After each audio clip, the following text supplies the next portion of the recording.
Hello friends, आज मैं फिर से आपके साथ शेयर करूंगी मलाई में से घी निकालना, मक्खन बनाना और साथ में मिठाई बनाना। तो इसके लिए सबसे पहले हम मलाई उतार लेते हैं और आप देखिए मेरे 3 लीटर दूध से मैंने ये मलाई उतारी है और कितनी मोटी मेरी मलाई उतरी है। बिल्कुल आलू के परांठे जैसी, जो बड़ा सा आलू का परांठा बनाते हैं हम तो इसी तरह का बनाते हैं, आलू का परांठा भारी। तो बिल्कुल उसी तरह की हमारी मलाई उतरी है, ये आप देख सकते हैं। और इस तरह से मैं इसकी सारी मलाई उतार लेती हूँ। आप लोग भी इस तरह से मलाई उतारेंगे तो आपकी मलाई भी काफ़ी मोटी उतरेगी। तो ये मैंने सारी मलाई निकाल ली है। अब हम चलते हैं अपना प्रोसीजर करने। यहाँ पे काफ़ी धूप आ रही है तो मैं देख रही थी, मलाई भी दिखाई नहीं दे रही, काफ़ी चमक पड़ रही थी। मेरी रसोई में धूप अच्छी आती है। तो यहाँ पे आप देखिए इस तरह से मलाई को मैंने एक बार पूरा घोल लेती हूँ मैं इसको। आज मैं एक स्पेशल ट्रिक से निकालूंगी। आज मैं निकालूंगी प्रेशर कुकर में घी।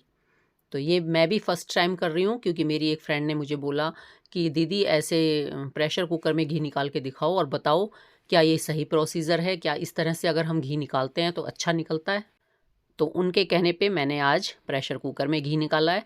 तो सबसे पहले कुकर में मैंने डाल लिया था आधा कटोरी पानी, और उसके बाद ये मलाई मैंने घोल दी थी सारी, तो ये भी मैंने इसमें डाल दी है। और यहाँ पे मैंने प्रेशर कुकर भी बड़ा लिया है। मेरी ये 4 दिन की मलाई थी और इसके लिए मैंने प्रेशर कुकर भी छोटा नहीं लिया, काफ़ी बड़ा लिया है। तो उसके बाद भी इसमें क्या होता है आप देखते जाइए। अब यहाँ पे इसमें हम बंद कर देंगे इसका ढक्कन और इसको रख देंगे गैस पे। यहाँ पे 2 से 3 सीटी लगानी है। मेरे प्रेशर कुकर में सीटी नहीं आती तो मैंने इसको थोड़ा मीडियम आंच पे रख के छोड़ दिया था। और ये देखिए आप, पहली सीटी में इसका क्या हाल हो गया, सारी मलाई सीटी के साथ ही बाहर निकल गई। और मैंने जबकि प्रेशर कुकर बड़ा लिया था और मैंने आंच भी मीडियम की हुई थी। और उसके बाद आप देखिए मैंने प्रेशर कुकर खोला, इसकी सारी स्टीम निकलने के बाद, इसके बाद भी हमें इसमें कोई घी दिखाई नहीं दे रहा ऊपर। ये सारा का सारा घुल के दूध ही बना हुआ है और कुछ भी नहीं है। और काफ़ी सारी मलाई बाहर भी निकल गई तो वो भी वेस्ट हो गई। अब इसको बनाना तो पड़ेगा क्योंकि हमने ये गैस पे रख दिया है। और नीचे भी ये थोड़ा लग गया है, ये देखिए आप, बीच में आ रहा है ना काला काला, तो ये नीचे लगे हुए का भी है। अब फिर से गैस जला दी है और इसके नीचे गैस मीडियम और सिमी रखी है मैंने, और फिर इसको लगातार चलाते रहेंगे। बीच बीच में चलाते रहना। नीचे लगा हुआ है उसको भी मैं खुरच रही हूँ, क्योंकि बाद में तो अगर नहीं खुरचेंगे तो बहुत ज़्यादा जला हुआ आएगा। और यहाँ पे इसको फिर भी लगातार चलाते रहना है। और अब घी कब निकलेगा ये इसका कुछ नहीं आइडिया, इसमें कितनी देर लगने वाली है। और ये देखिए 10-15 मिनट बाद भी ये इस तरह से ही बना हुआ है। इसमें से कोई घी नहीं निकल रहा अभी, ना मुझे कहीं दूर दूर तक इसमें घी निकलता हुआ दिखाई दे रहा है। तो इतनी देर हो जाती है बनाते बनाते और घी दिखाई नहीं देता, तो क्या फ़ायदा है प्रेशर कुकर में निकालने का। मैंने भी सोचा था प्रेशर कुकर में लगाएंगे 2 सीटी, अपना काम करते रहेंगे और घी अपने आप निकल जाएगा। और जब हम प्रेशर कुकर खोलेंगे तो ऊपर सारा घी घी आ जाएगा, क्योंकि मैंने 1-2 वीडियो में ऐसा भी देखा और शायद आपने भी देखा होगा। लेकिन ऐसा कुछ भी नहीं होता, इसमें कोई घी ऊपर नहीं आता। इसी तरह की ये बन जाता है जैसे आप देख रहे हैं, सब कुछ आपके सामने दिखा रही हूँ मैं। तो अब जब इतनी देर हो गई मुझे इसमें घी निकालते निकालते, तो मुझे फिर अपना वही आइडिया लगाना पड़ा जो मैं आपके साथ पहले भी शेयर कर चुकी हूँ, कि इसमें से घी कैसे निकलेगा। और अगर हम इसी तरह घी निकालते हैं तो ये हम कढ़ाई में भी निकालेंगे तो भी सेम इसी इतनी ही टाइम लगता है। और जब इसे बहुत देर हो गई ये नहीं निकला, तो मैंने फिर इसमें अपनी वही ट्रिक इस्तेमाल की जो मैं पहले भी कर चुकी हूँ। मैंने इसमें डाला आटा। यहाँ मैंने 1 चम्मच आटा डाला और उसके बाद फिर इसको चलाया।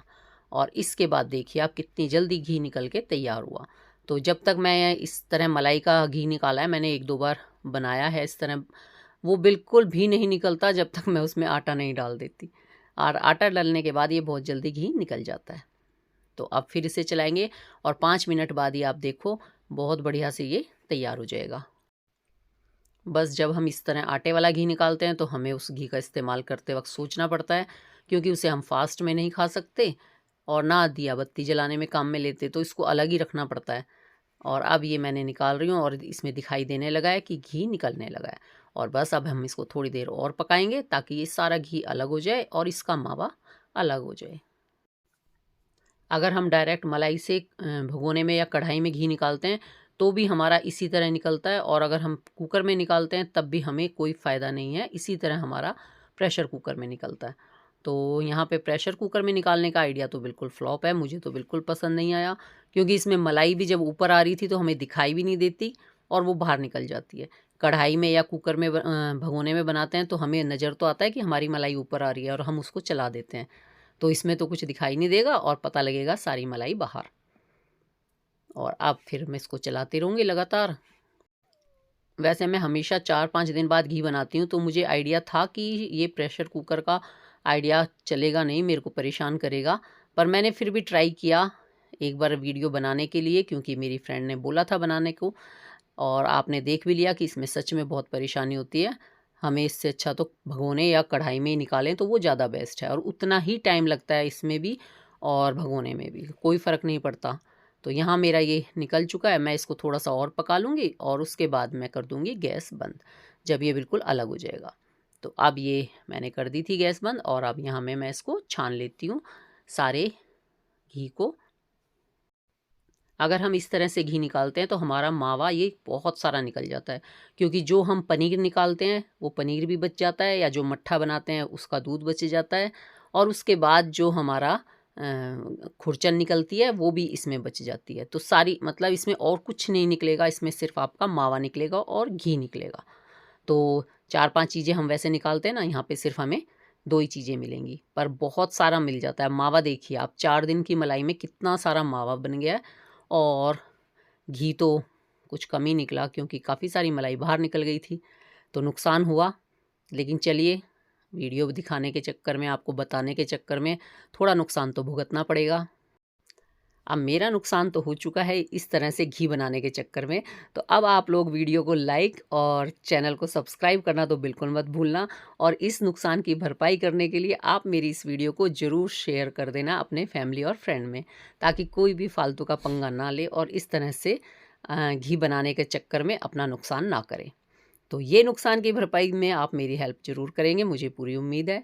तो ये मैंने घी निकाल के साइड में रख लिया है, और इसको मैं अलग ही रखूँगी, क्योंकि इसमें मैंने आटा मिलाया था। और 4 दिन की मलाई में जहाँ डबल से भी ज़्यादा घी निकलता है, वहाँ काफ़ी कम घी निकला मेरा। हाँ, इसमें से मावा काफ़ी सारा निकल गया है और बहुत ही टेस्टी लगता है ये वाला मावा भी। तो इसका इस्तेमाल, अगर आप अभी गाजर का हलवा बना रहे हो तो आप इसको डाल के बना सकते हैं, बहुत ही बढ़िया और टेस्टी लगेगा। लेकिन मैंने गाजर का हलवा कल परसों ही बनाया था, इसलिए मैं उसे नहीं बना रही। तो इसकी मैं एक मिठाई शेयर करूँगी आपके साथ। मिठाई भी बहुत टेस्टी बनी थी, बिल्कुल बाज़ार के मावे जैसी। इसमें टेस्ट बिल्कुल मावे जैसा ही है और बहुत ही टेस्टी भी है। तो अब हम इसको एक बार फिर पका लेते हैं, और आप देखिए इसमें इतना सारा घी अभी भी है। अभी मैंने इसको गर्म किया फिर से, और इसमें से बहुत सारा घी फिर निकलेगा। करीब इसमें से मेरा आधा कटोरी के आसपास घी और निकल गया था। तो इसको थोड़ा सा मैंने अच्छे से गर्म कर लिया है, और गर्म होने के बाद फिर से मैं इसमें से, जब तक मेरा घी निकलता रहेगा इसमें से, मैं निकालती रहूँगी। तो आप देख रहे हैं ये इसमें से घी निकल रहा है गर्म होने के बाद। तो यहाँ मैं इस तरह से करके सारा घी निकाल लिया इसमें से। अगर आपके पास 1-2 दिन की मलाई है तो आप ज़रूर ये कुकर वाली मेथड इस्तेमाल कर सकते हैं, कुकर से घी निकाल सकते हैं। अदरवाइज़ आप कढ़ाई या भगोने में घी निकालें तो ज़्यादा बेस्ट है।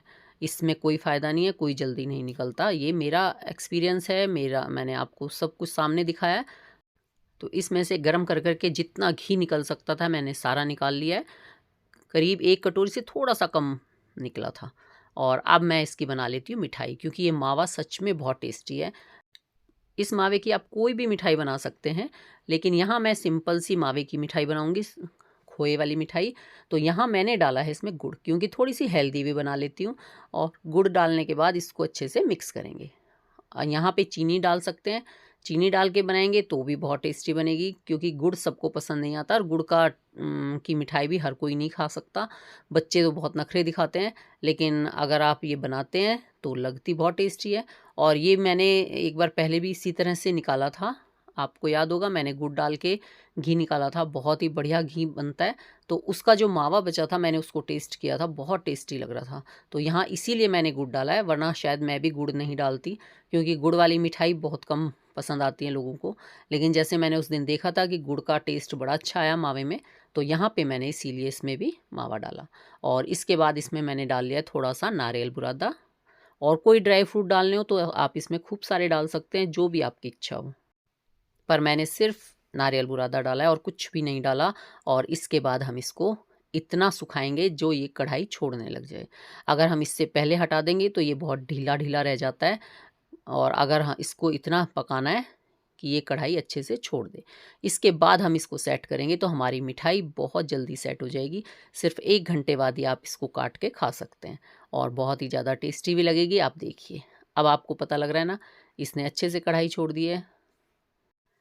अक्सर ये प्रॉब्लम होती है कि हम मिठाई सेट करते हैं लेकिन हमारी मिठाई सेट नहीं होती, वो थोड़ी ढीली रह जाती है। तो इसका कारण यही होता है कि हम उसे जल्दी सेट कर देते हैं। हमें थोड़ा-सा लगता है कि हाँ, ये जुड़ रही है आपस में, और हम उसे जमा देते हैं। लेकिन इसको बहुत अच्छे से भूनना है ताकि ये पूरा अच्छे से अलग हो जाए, कढ़ाई छोड़ दे। और इसमें जो आटा भी डला हुआ है वो तो ख़ैर घी के साथ भुन ही गया था, जब हम घी बना रहे थे उस वक़्त ही पक जाता है। लेकिन यहाँ पे भी इसको बहुत अच्छे से पकाना है। और अब मैंने एक बटर पेपर लगा लिया है। ये घर का ही होममेड बटर पेपर है जो आपके सामने ही मैंने तैयार किया है, और इसके ऊपर अपना सारा मिक्सचर रख देते हैं। और अब जितनी मोटी आपको मिठाई बनानी है उतनी आप बना लें। जो हम बाज़ार से सिर्फ मावे वाली मिठाई लाते हैं ना, इसका टेस्ट बिल्कुल ऐसा ही आता है। और अब हम इसको सेट कर देंगे। आई होप आपको ये वीडियो कुछ तो पसंद आई होगी, अच्छी लगी होगी। अगर आपको ये अच्छी लगे तो प्लीज़ लाइक, शेयर और सब्सक्राइब करना बिल्कुल मत भूलना। और अब ये देखिए कितना सॉफ्ट सा है ना, अभी बिल्कुल सॉफ्ट लग रहा है, लेकिन अभी थोड़ी देर बाद ये बिल्कुल परफेक्ट सेट हो जाएगा। तो यहाँ मैंने इसको इसके बटर पेपर के ऊपर ही पूरा फैला दिया है। अगर कोई कंटेनर है आपके पास सेट करने के लिए तो इसको उसमें भी सेट कर सकते हैं। तो मैंने यहाँ पे इसको चारों तरफ से थोड़ा सा फिनिशिंग दे दी, और ये तैयार हो गया है। अब हम इसको रख देते हैं थोड़ा सी देर ड्राई होने के लिए। मैंने इसको फ्रिज में नहीं रखा, बाहर ही छोड़ दिया था, और 1 डेढ़ घंटे बाद मैंने इसको देखा, ये अच्छे से सेट हो गया। अब हम इसको काट लेते हैं, और आपको काटने से पता चल रहा होगा कि कितनी बढ़िया से ये कट रहा है, कितना अच्छा लग रहा है देखने में भी। और जाहिर सी बात है, मावे की मिठाई तो सबको पसंद होती है, और ये भी परफेक्ट मावे की मिठाई तैयार हुई है। तो ये हम काट लेते हैं, और ये देखिए कितना परफेक्ट इसका टेक्सचर आया है, कितना अच्छा ये देखने में लग रही है, और खाने में यकीन मानिए बहुत ही ज़्यादा टेस्टी लगी थी। तो आप लोग इसे, अगर कभी भी आपके पास इसकी खुरचन का मावा बचता है तो आप इस मिठाई को ट्राई कर सकते हैं। और अगर चाहें तो जो मावा हम निकालते हैं उसके साथ भी इस मिठाई को इस तरह से ट्राई कर सकते हैं। सारी मिठाई मैंने निकाल ली है, और एक बार थोड़ी सी मिठाई आप गुड़ के साथ ज़रूर बना के ट्राई करें, आपको बहुत पसंद आएगी। इसका कलर भी अच्छा हो जाता है और इसका टेस्ट भी बिल्कुल अलग और टेस्टी लगता है। लेकिन एक बार थोड़ा सा ट्राई करके देखना कि आपके घर में सबको पसंद आती है या नहीं। तो ये हमारी तैयार हो गई है। तो ठीक है जी, आप लोग इस तरह से घी निकालना चाहते हैं तो ज़रूर निकाल के ट्राई करें। मैं आपको सब बता चुकी हूँ, दिखा चुकी हूँ, और इस मिठाई को भी ज़रूर बना के एंजॉय करें। हम फिर मिलेंगे किसी न्यू वीडियो में, किसी नई रेसिपी के साथ। तब तक take care, bye bye. Thank you for watching.